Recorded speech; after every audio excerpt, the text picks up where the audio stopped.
Good morning. It's good to be with you. My name is Davies and I'm the Regional Ambassador for CSW, Christian Solidarity Worldwide. CSW, for those of you who don't know, is an advocacy organisation which works on behalf of people of all faiths who are persecuted for their religious beliefs. But more on that later. With the schools in this country still closed because of the coronavirus, I thought it would be a good idea to talk about education today. Now, to start off, I want you to get your thinking caps on and have a go at answering these three questions. Question 1. What do you think? What percentage of the world's population face severe restrictions on their religious freedom? Is it 25%? Or 50%? Or 75%? A few seconds to think of an answer. Well, the generally agreed answer is 76%. Tragic, isn't it? It all goes to show that not many countries enjoy the sorts of freedom that we enjoy here in the UK. Question 2. In which country are Jehovah's Witness children barred by the local authorities from attending school? Is it Cuba, or Mexico, or Iran? Now, that's a hard one. Have a go though. The correct answer is Mexico. And the last question. Where in the world are Christian children often forced to adopt Muslim names before they can be admitted to school? Is it India, or Pakistan, or northern Nigeria? The correct answer is northern Nigeria. I wonder how you did. There are no prizes, but give yourself a big pat on the back if you got all three right. Now, do you remember this? On the night of the 14th to the 15th of April 2014, 276 schoolgirls were forcibly taken from their school in Chibok in northern Nigeria by Boko Haram. It's 6 years since that happened, but more than 100 of them are still missing. It's a tragic situation, and although that's at the very extreme end of what can happen to Christian children in school in many parts of the world, there are other ways in which religious minorities can suffer. Here are some of them. If you're a Christian in many parts of the world, you may face bullying from your classmates, but also from your teachers. Or you could be kept apart from other members of your class and not allowed to mix with them at break time. Then you could face partiality. What I mean by this is your exam marks might be deliberately reduced by the school, hindering your chance of progressing to higher education. Another common experience is disinformation. Lies are told about your faith, and yet demeaned in class. And then finally, there's the ever-present pressure put on you to convert. Just give up all this Jesus nonsense and we'll really help you with your work. Just imagine if that kind of pressure was put on you. But it's a sort of challenge that's faced by many young people today. Do you think God is concerned about this? Well, of course he is. Psalm 146 says this: "The Lord upholds the cause of the oppressed and gives food to the hungry. The Lord watches over the alien and sustains the fatherless and the widow, but he frustrates the ways of the wicked." And you don't have to look very far in the Bible to find that our God is deeply concerned about justice and fairness. It's a common theme throughout the prophets. Micah asks the question, what does the Lord require of you? But to act justly, to love mercy, and to walk humbly with your God. And we find this echoed powerfully in the life and ministry of Jesus.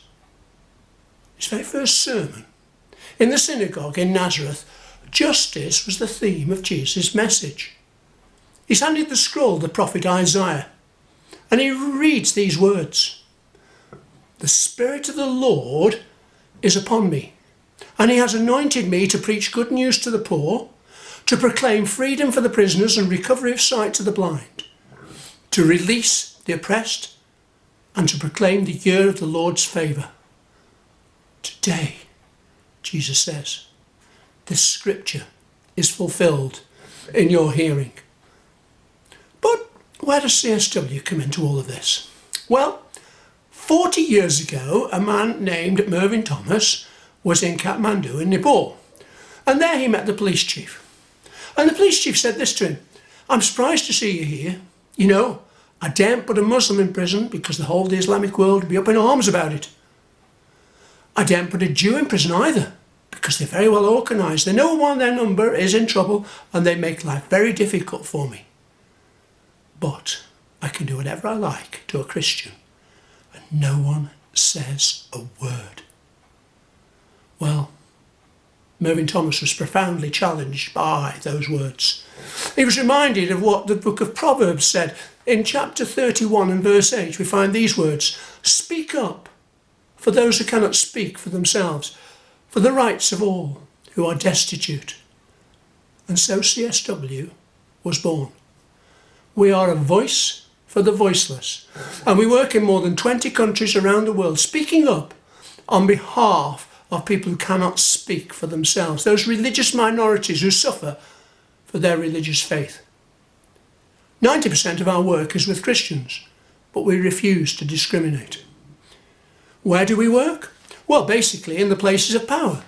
In the Palace of Westminster, at the United Nations in New York and Geneva, and at the US State Department in America. Our role is to highlight cases of religious persecution, to name and shame those regimes which persecute their religious minorities, and to bring pressure on them to try to get them to change their ways. I know we're very highly regarded in Parliament, and at the UN we enjoy consultancy status, which helps us to have a voice in the General Assembly.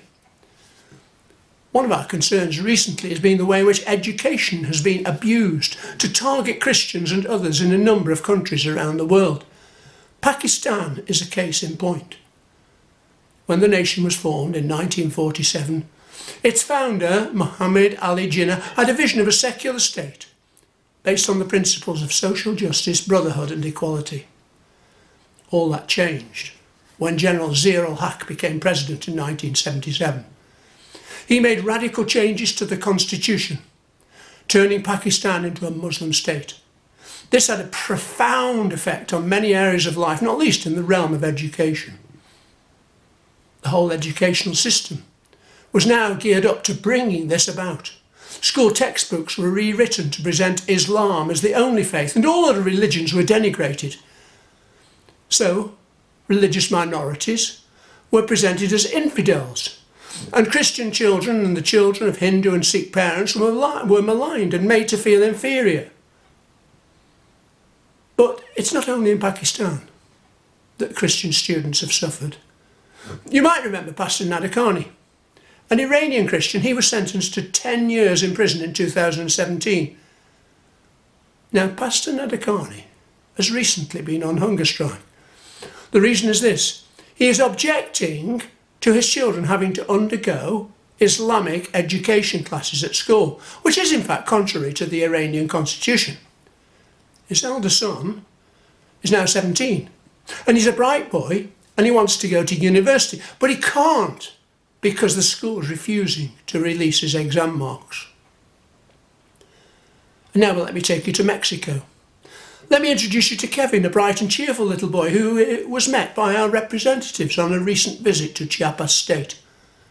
Kevin's parents are evangelical Christians, and this set them apart in their village. Recently, the village elders met and told the family they had to leave, and so Kevin had to leave school too. Kevin was really sad about this. He told us, "I want to return to school because when I'm older, I want to have a career as a doctor. I want to continue studying." As the family left the village, the locals burnt their house down. Now, CSW got to hear about Kevin, and we decided to act. We got our supporters to email the governor of Chiapas State, and the pressure told. As a result, Kevin and his family have found a place to live in another village. The accommodation is not very satisfactory, but at least Kevin has been able to return to school. Those are just two examples of people we at CSW are concerned about. But what about us? When I hear of cases of religious discrimination, Christians suffering as a result of their faith, I'm reminded of a verse in Romans chapter 12. Paul says this, "Be devoted to one another in brotherly love."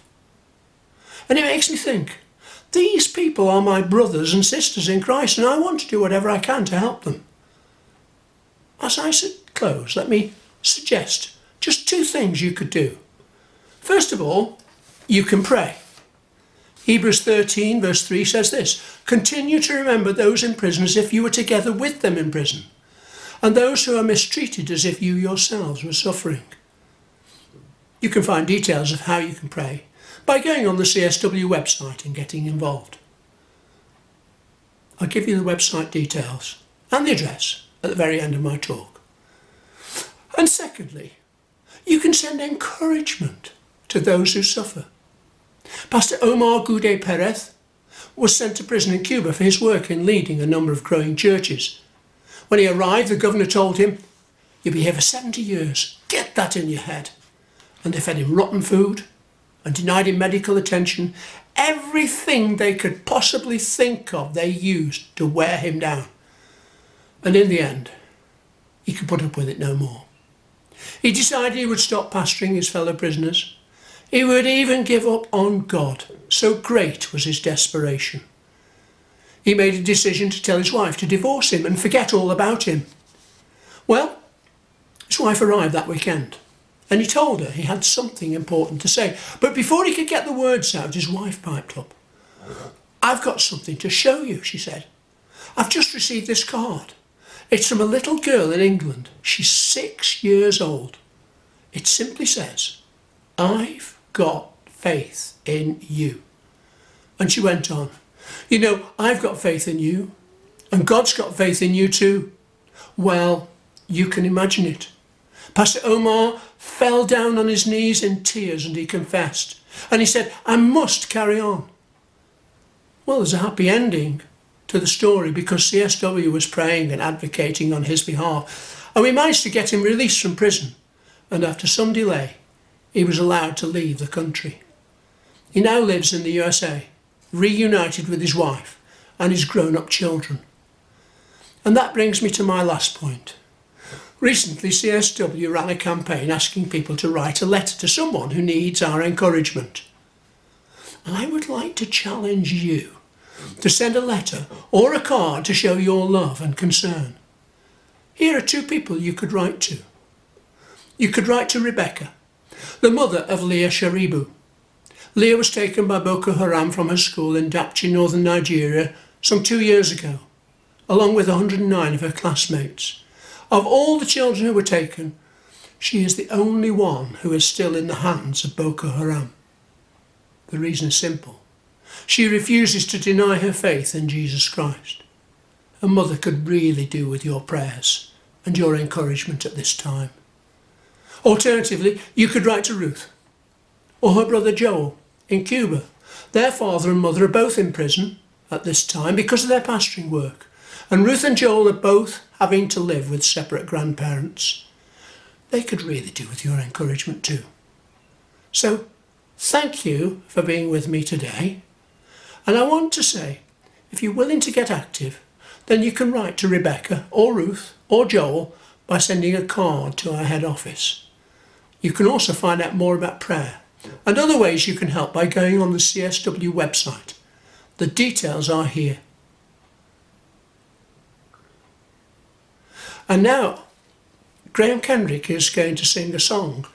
He wrote this song specially for CSW, and it's called How Long. I'm sure you will appreciate it.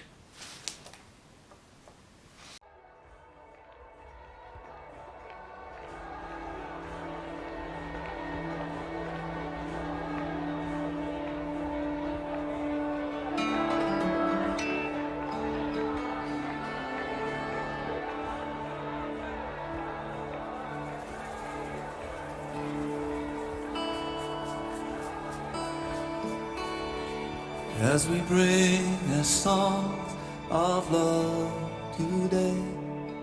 Do you hear a sound more glorious, like the mighty roar of ocean waves? Many witnesses surround us.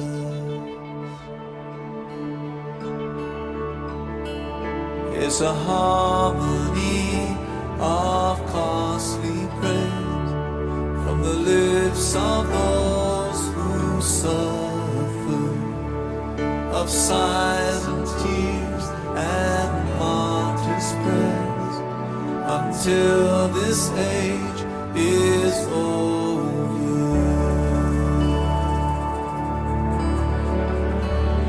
How long, Lord, till you come? How long till the earth is filled with your song? How long until your justice shines like the sun?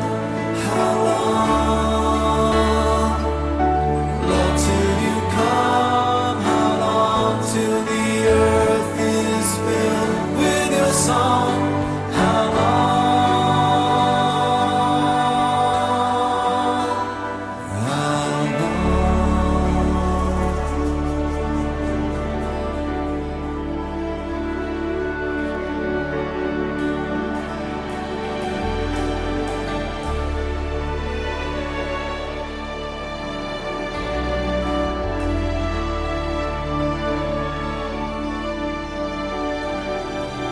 Lord, help us to live worthy of our sisters and our brothers who love you more than their own lives, who worship as they suffer,